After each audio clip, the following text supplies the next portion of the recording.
There are millions of tutorials on story design on YouTube, but have you ever felt like they're just disjointed writing hacks? Sure, it's still great. Every writer's process is different, but adapting random nuggets of wisdom can leave your story feeling scattered and incoherent. Back when I started 10 years ago, I would have given anything for a complete narrative design process, something that would connect these dots specifically for game stories. But I had to learn it the hard way, through trial and error. It led me to today, where I do know that in a great game story, every single element builds on the one before it, like dominoes falling perfectly into place. If you miss this, you risk creating plot holes, redundant characters, or clumsy God-from-the-machine moments that only make your game irritating. This video isn't just about finding a main idea for your story. I will show a process that could become an almost endless pool of ideas to drive your creative narratives. This is the first video in the series, Narrative Design Guidebook, where I'll be sharing my full process of how I have been designing narratives for games. Today, we start with how the main idea builds itself with these 6 brainstorming blocks. It helps a lot in both cases, if you're just starting to develop your game story, and if you also reverse engineer already existing story to check if you're on the right path. So let's start with 4 disciplines of brainstorming and 2 more tangible aspects inside of it. By the end, you'll not just find your story's main idea, you'll have a framework to generate, test, and evolve it. I have to warn you, sometimes the main idea of a story isn't what we think it is. Main idea is a central theme, it's the message of the story. As a story designer, you're going to argue that your story is an example of a specific thing in a universal human experience that you have a certain opinion on. There are many mistakes I keep fixing and guiding the developers around, but there's one more elusive thing that seems to be neglected. After some time, it clicked for me what might be at fault here.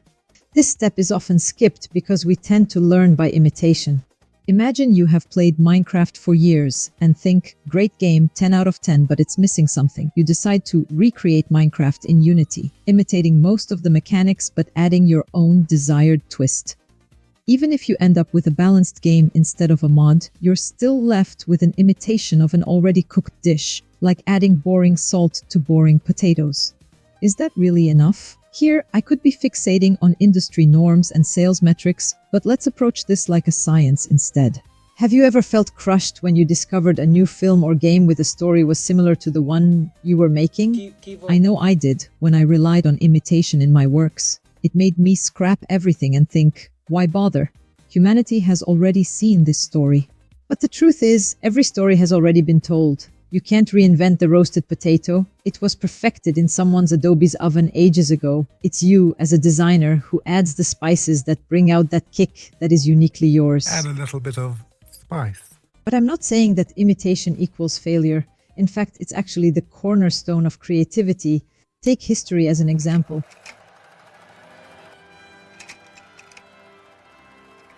During the Renaissance, European art shifted from lavish art to practical, natural beauty. Yet, the very next generation, raised in Renaissance values, led to the Baroque period. So Renaissance Zoomers said, forget minimalism, let's go as lavish and frilly as possible. Then came Romanticism, worshipping the fallen Roman Empire and the same simplicity, followed by the rebellion of the maximalist Impressionism against the previous generation's rationality, and so on. The art itself hasn't fundamentally changed, but its context has. It adapts to the needs of each generation. Let's apply this perspective to storytelling. It's not about raw imitation, it's about understanding why people crave the stories they want. I started writing because I was tired of seeing stories that lacked the topics I cared about. And I made mods for games because I couldn't find the content I wanted to play. I see many of you started programming and storytelling for the same reason. To create the perfect game you dreamed of but never had. That's why you became solo or indie developers in the first place. This is what separates great games from dupes. It's not about reinventing the potato, it's about seasoning it for today's audience.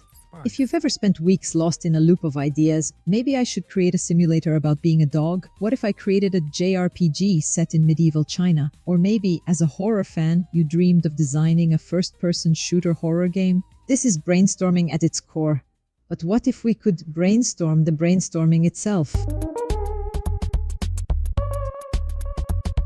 In reality, brainstorming isn't just about generating ideas, it's about how those ideas shape the genre, themes, and conflicts of the story. When we imitate existing works with our own twist, we often accidentally skip a crucial part, what I call pre-brainstorming.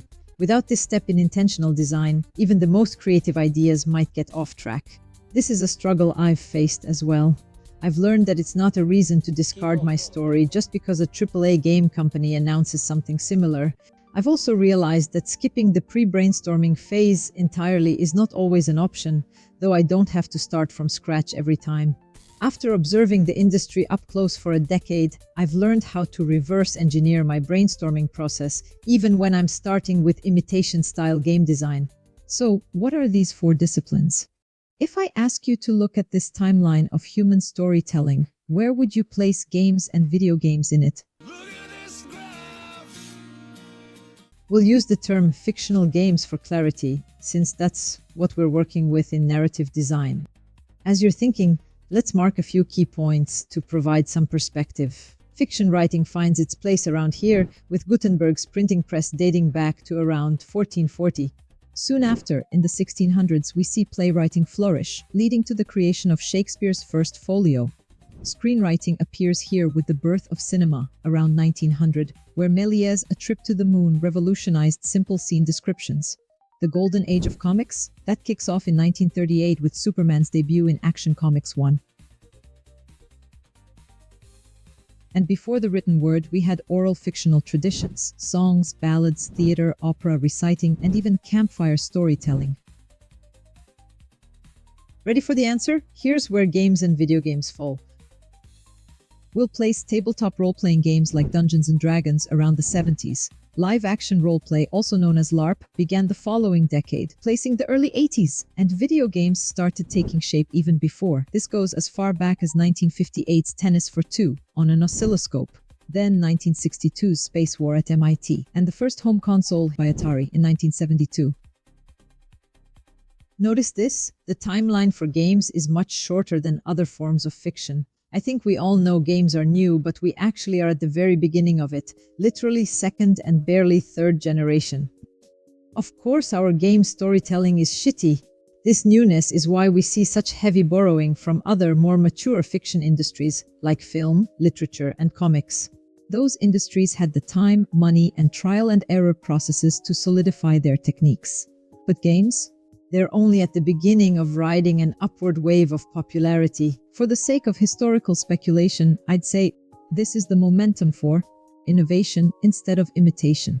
The arts are about interpretation, while science, unlike the arts, has more serious reasons to be funded. It uses data to tackle crucial issues, whereas entertainment usually takes a backseat in government priorities.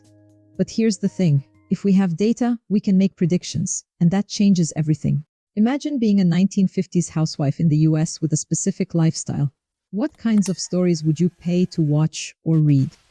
The answer is clear: stories about space exploration and fallout after the apocalypse. Why? Because science fiction in the 1950s mirrored Cold War anxieties about nuclear fallout and the space race. The same pattern unfolds across decades. In the 1960s, spy fiction reflected Cold War tensions and counterculture themes. The 1970s brought horror's mainstream rise and political thrillers during the Watergate era. By the 1980s, cyberpunk emerged because we're scared of technology, and fantasy made a comeback because we're scared of technology. Everything from urban fantasy and surveillance dystopias in the 1990s to the 2000s and 2010s, young adult dystopias and pandemic-driven stories. Every trend aligned with society's biggest fears and desires.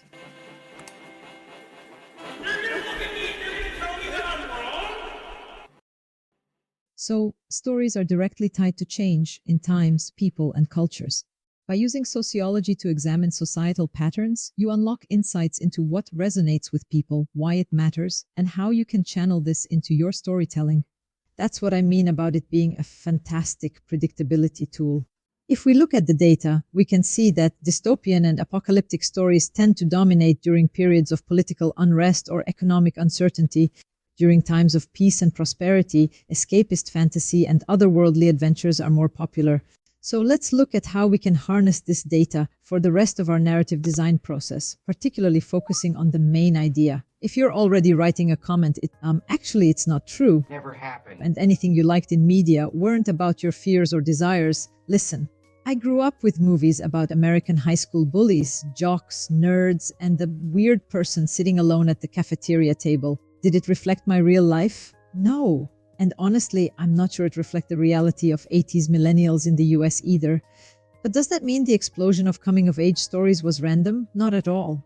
Like any genre, even the seemingly unrealistic ones, coming-of-age stories reflected real emotions, feelings of isolation, identity questioning, regrets they joined the crowd and allowed the hierarchical structures to pressure them behave in the way they wouldn't choose to otherwise.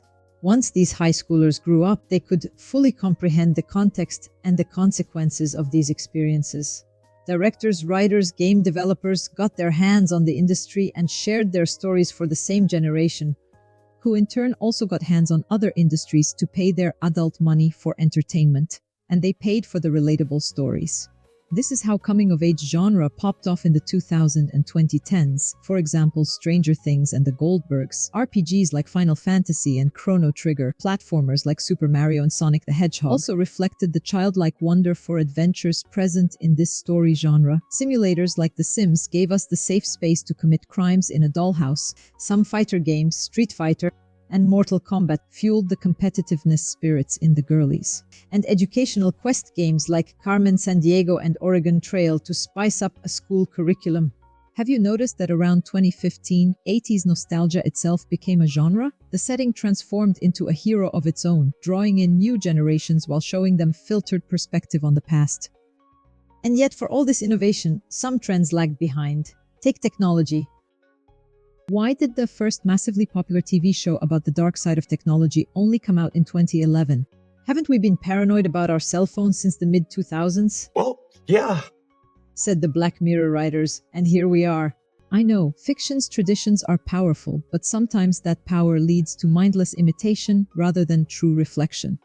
So here's the big question. How do we use this kind of data about generational shifts and trends in storytelling to identify what's unique and relevant today?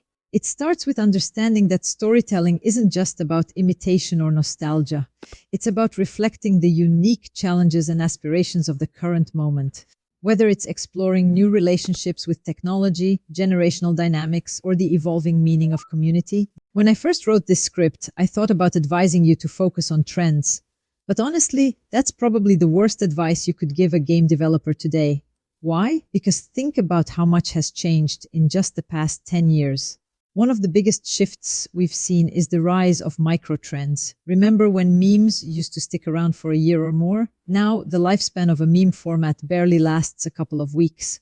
Why does this matter? The game story for your new game should not be based on microtrends. Social media algorithms have fragmented the cultural experience to the extent that your closest friend may not have heard of the trend you're following, or they may know it from its reverse form, used in an ironic way. This fragmentation doesn't just influence how we consume humor, it affects how we communicate and create. When social media, a hub for today's people to share and engage with contemporary media, makes something viral, it tends to undergo a process of ironic reinvention. It starts off with one intended meaning before it ends up having the opposite effect.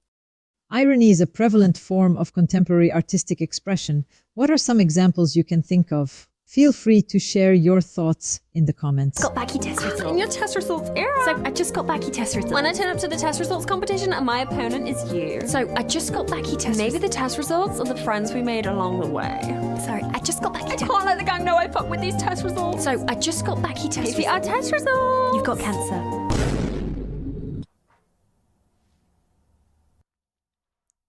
We got cancer before GTA 6. Oh, for God's sake. Notice how it's not only okay to have differences in perception, they are expected. It's no longer about silencing diverse views, but amplifying them. Mental health, for example, remains a taboo in many cultures, but ignoring it causes harm and only closes that loop of suffering.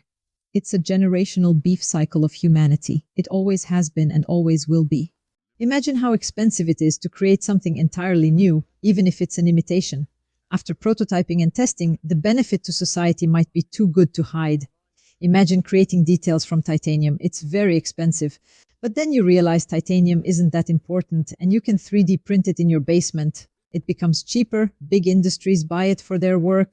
Over time, all details are simplified, and the scale of production becomes so large and inexpensive that you can start selling it on Amazon. It means it becomes more accessible, attracting more people. More people mean more growth and change, more variety and outcomes. It's an evolution loop that happens naturally, thanks to human input. Unreal didn't just pop up out of thin air. It wasn't created for no reason. Epic Games wanted to better their shooter game, but making it in Tech 1 was too difficult. So, in 1995, Tim Sweeney created an engine inspired by Doom's, the Unreal Engine. The goal was to make already popular shooter genre with modern technology. The 90s were booming, with advancements in 3D rendering, HD displays, and increased storage technology. So Epic Games decided to bet on technology, making their game more attractive than their competitors, like Half-Life. Fast forward to today, and Unreal Engine is used in the film industry. Even animated movies benefit from the technology race initially aimed at improving and reducing the cost of game production. Think about it. Technology replaces the need for people who require a living wage. It also eliminates wasteful and dangerous practices like destroying national parks or blowing up your stunt actors 10 times a day. This progression allows for safer, more efficient, and more creative production methods. So how do we apply this to game storytelling today? By understanding that cultural and technological cycles influence the stories we create and consume. The same variety driving microtrends is a goldmine for generating ideas. It's not about imitating trends. It's about identifying patterns in societal shifts, like how people relate to technology or how they challenge cultural taboos, and leveraging them to create something meaningful and timeless. But today people don't really care if you're creating your own engine with hyper-realistic water particles or groundbreaking physics simulations. And guess what? Most people won't lose sleep over a fictionalized retelling of your dog eating a sock and getting caught in a snowstorm on the way to the vet either. This is what frustrates me the most. After working 4 or 5 years in the gaming industry, I've seen how fiction is often overlooked. All these other industries like business say, here are the stats on how storytelling sells my apps, and the same goes for movies and literature. But what about games? Hello? We're selling technology that doesn't matter without fiction, and fiction that doesn't work without technology. This is what narrative design literally is. Are you kidding? That's unfair. She made those. I need to calm down. Everything's fine. Amanda. I'm an adult. Okay, let's set aside the non-fictional storytelling techniques for app sellers. It's even more sad because we do have evidence that fictional stories are essential engines in many non-entertainment areas, like medicine and education. For example, I worked on a project where game writers helped children adapt to limb prosthetics. Wearing any prosthetics can feel scary, uncomfortable, and unnatural. But thanks to this technology, people can live fulfilling lives even without biological limbs. And using the imaginative power of fictional stories is what I call cognitive technology, because it literally helps emotional and psychological adaptation, just like our physical bodies adapt to prosthetics. This matters because we can't simply inject a microchip into someone's brain to reduce stress or boost happiness, at least not without causing harm. That'd be an addiction, not a solution. The brain is a complex, evolving system. Even sciences we've studied for centuries still don't fully understand it. But one thing we do know is that humans are naturally drawn to stories to process changes. Games, with their interactivity and immersion, are a direct result of this evolution. As technology becomes more advanced, it also becomes cheaper and more widely available. We don't need a massive team working for minimum wage, with chronic burnout. We can burn out ourselves for free, but at least on our own terms. We don't need a perfect game to launch, just one that is optimized and good enough. Our brains will fill in the blanks. We can't match today's technology to the level of our built-in perception and emotional systems. So here's the takeaway. Stories help us bridge that imperfection with meaning. By recognizing this, we can focus on creating narratives that leverage technology as a tool, not the other way around. Let's talk about how to make that happen. The fourth discipline in pre-brainstorming is one most game developers are already familiar with: marketing. Thankfully, I'm not going to dive too deeply into it here, as marketing and money were some of the first factors alongside gaming technology that turned games into industry. Sometimes I receive a game that is 80% finished, and I have to not only create a compelling story, but also feed into the already existing game mechanics. It's not the ideal approach, but it happens all the time because people just don't have narrative design resources. This one I'm making a whole series that this video is a part of, about how to make a game story from scratch, where we'll show the entire process. And this series will have 3 layers. And first layer is the story design. It's like characters, plot, conflict, world building, basically everything we know a story is. And the second layer is narrative design itself, that connects story with mechanics. And the third layer is actually the most extensive because it focuses on writing. And if you didn't know, writing is not about just really words. I didn't know when I started, but it is about crafting a text where every word and sentence subtly guides the player, evoking right associations and emotions. And if your game has voice acting, it is entirely different side. So we will cover word choice, stylistic devices, character voices, clichés, atmosphere and tone, item descriptions, and non-speech text in game. And for this, I do need real-life work in progress examples. So if you want to volunteer your story for feedback, you can send it to me. So, what's the next step? If you're wondering, what do I need to do again? All right, let's give you a simple, easy-to-do plan to get started. These steps are all about putting together the pieces of your vision, so don't worry about doing them in a certain order. First up is analyzing societal trends. Look at what's going on in the world right now and find out about the big challenges facing people and the changes happening in our culture.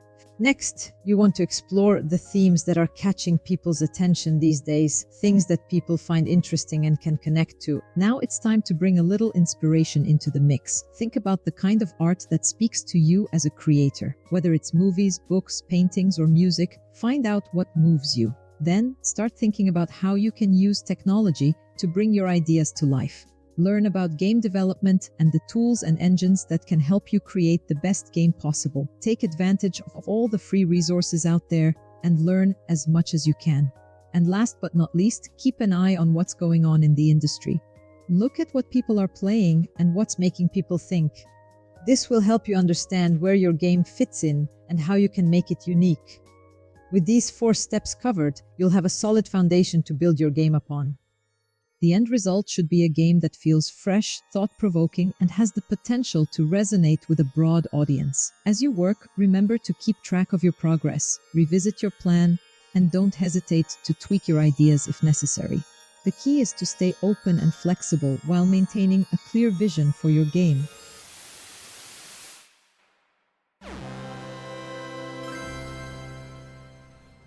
Now, let's talk about the theme and conflict of our story. We've learned that to capture the attention of today's audiences, our stories need to connect with their modern experiences. But remember, this doesn't necessarily mean we have to stick to realism. It's fiction, after all, so feel free to explore different settings, like historical, fantasy, or sci-fi. Don't be afraid to mix things up and combine elements to create something fresh. The key is to ensure that your story resonates with your target audience and stays relatable in some way. History has a habit of repeating itself, and it's actually a common technique to use historical settings to explore modern issues. Of course, historians aren't always thrilled with this approach because art doesn't always stick to the facts.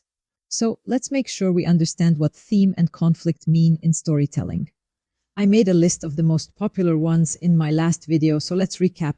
There are 5 main types of conflict in storytelling: person versus self, person versus person, person versus nature, person versus society, and person versus technology.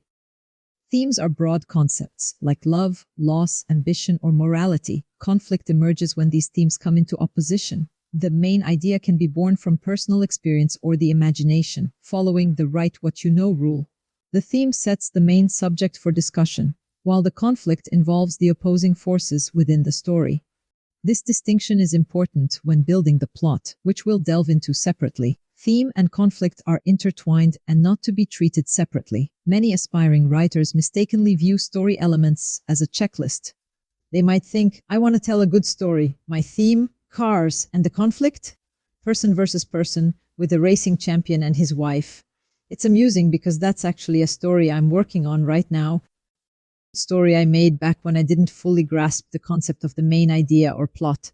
I'm in the process of trying to fix it, as I was stuck at the end and had a tight deadline. Despite the rushed ending, I still got paid, so it wasn't a total disaster. Now let's figure out how to move from this early pre-brainstorming phase to actually brainstorming a future main idea that ties together the theme and conflict. Alright, let's use a simple example to illustrate this concept. Imagine the theme of love and the conflict of human versus nature. Within this context, we have two opposing forces, love within a person versus love in nature. This could mean the contrast between romantic love and biological bonds. If we have a story about love and nature, then we have two sides. Personal love and love in nature, say romantic love and biological love. So questions pop up. Is romantic love real or just something humans do? Or could we say that love, like biology, is hardwired in us and that's actually kind of cool? These questions become the start of our main idea. Choosing which path to take is the tricky part. However, when brainstorming, it's important to argue, defending both perspectives and not sticking to the first idea that comes to mind. We'll use this same method later when constructing the plot, but for now, let's focus on creating as many ideas as possible, considering both sides of the argument. The goal is to push ourselves to think beyond our initial instincts. Let's get personal. Now that we've covered the pre-brainstorming framework, it's time to introduce the most important ingredient to any story: you. Your experiences, your perspective, your voice. As a creative mind, you're probably always buzzing with thoughts, or maybe it's just a touch of ADHD and a natural urge to express yourself. Social media has normalized having opinions on everything. Something you've dreamed of bringing to life through a game or writing, but it's still missing something, right? In a world where everything seems to have been done before, it's better to focus on bringing your personal voice and perspective into your work, rather than trying to be purely original. Your unique lens and perspective are what make you connect with an audience. Many writers struggle with capturing experiences that are both personal and universal. While it may be tempting to rely on stereotypes and common themes that are familiar to us, doing so too much risks diluting your unique perspective and turning your work into cliched fluff. Consider this example. I've noticed that snow and cold often have negative connotations in American movies. It's either portrayed as a magical Christmas theme or as a symbol of death. But those of us who come from cold climates know that snowfall usually happens on warmer days. In fact, the coldest days are often clear, with even sunny days possible, though the sunlight is bright, not warmth-inducing. The more light there is, the more dangerous snow blindness becomes, because snow is highly reflective, made up of millions of tiny water crystals. Remember how technology is getting easier to get and there are more people using it? Same with games too. More people can make games, so there are more types of games out there. Don't make the same old that were popular with the millennials. Even if you're a millennial, you have new experiences that people will be interested in. You should share those now to the people of today. What if we told superhero stories without some bad guy being the focus? Instead, we could ask what people should fight for. Like love. Let's say love was something you could touch. People could trade it, share it, right? Questions start popping up. How would this change relationships? Could love be taken away? Would some people keep it for themselves? Or would they use it to help others?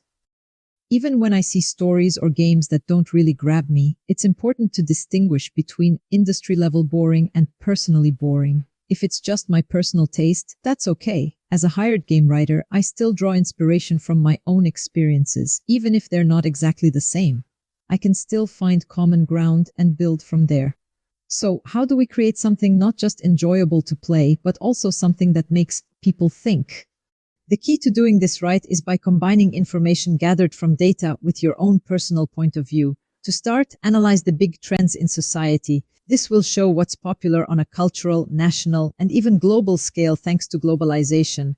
Now, add in your personal touch, a topic, idea, or message you've been wanting to share with lots of people. It's all about finding a balance between the bigger picture and your own unique thoughts. Predicting what will catch people's interest isn't just about pure creativity, though. If you want to give yourself the best chance of success, think about marketing data. This is information that's often collected for different reasons, but can give you useful insights into what people like, what sells well, and how algorithms work. It's a way to get your work out there without losing your creativity.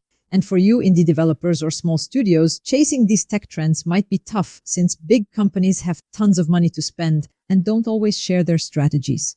Instead, you need to find your own space and work with what you've got. Or one more thing, game writing is not like any other writing, so if you're curious, you can check this video that highlights all the common mistakes and pitfalls in one short video.